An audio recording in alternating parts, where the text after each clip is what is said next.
Hello guys, আসসালামু আলাইকুম। কেমন আছেন সবাই? আশা করছি সবাই ভালো আছেন। আজকে আমি চলে এসেছি ইয়ানেস লাইভ কিচেনে। চলুন তাহলে আজকে যাওয়া যাক, কারণ এটা হলো মিরপুর 10 জনের মধ্যে সি ব্লকে।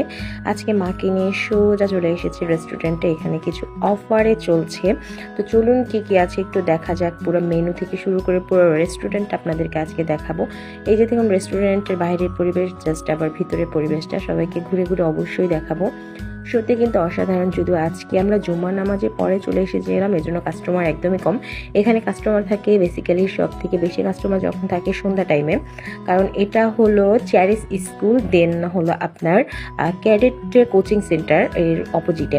তো দেখুন ডেকোরেশনটা কত সুন্দর, অসাধারণ কিন্তু দেখতে। আমার কাছে কিন্তু খুবই ভালো লেগেছে। এই ফার্স্ট টাইম আমি এখানে এসেছি, আমার সত্যিই খুব অসাধারণ লেগেছে। আমি জাস্ট সব জায়গার একটু ভিউ নিয়ে নিচ্ছি। হ্যাঁ, একটা বেলুন পড়ে আছে, দেখছো পিচিটা পড়ে গেছে, কেউ তুলছেও না। তো এই যে দেখুন আমি ঘুরে ঘুরে সবাইকে দেখাচ্ছি। রেস্টুরেন্টটা ছোট হলেও কিন্তু ডেকোরেশনটা খুবই সুন্দর। এই যে দেখুন ওয়ালমেটগুলো কিন্তু জাস্ট ওয়াও, আমার কাছে কিন্তু খুবই ভালো লেগেছে। আর এখানে আমি প্রতিদিন আসি না, তবে আমি এখানে দিয়ে প্রতিদিনই যাতায়াত করি। তো আজকে ভাবলাম যেহেতু ছুটির দিন, তাই মাকে নিয়ে একবার আসা যাক। তো এই জন্য মাকে নিয়ে চলে এসেছি ফার্স্ট টাইম, কারণ মা এর আগে কখনো কোনো রেস্টুরেন্টে যায়নি, কারণ মা কখনো কোনো রেস্টুরেন্টে গিয়ে খাওয়া দাওয়া করতে পছন্দ করে না। আমার ভিডিওর ক্যামেরাম্যান কিন্তু আমার মাই। তা আমার মা আমাকে বলছে তুমি বসো, আমি তোমাকে ভিডিও করে দিচ্ছি।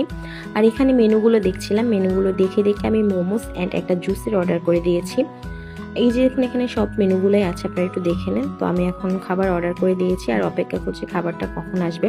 যদিও এমন একটা সময় আমরা এসেছি ওপেনিং টাইমে, রেস্টুরেন্টটা ওপেন করেছি, দেন আমরাও এখানে এন্ট্রি নিয়েছি, তো এই জন্য একটু লেট হচ্ছিল। তো ওনাদের সব কিছু একটু গুছিয়ে গেছে।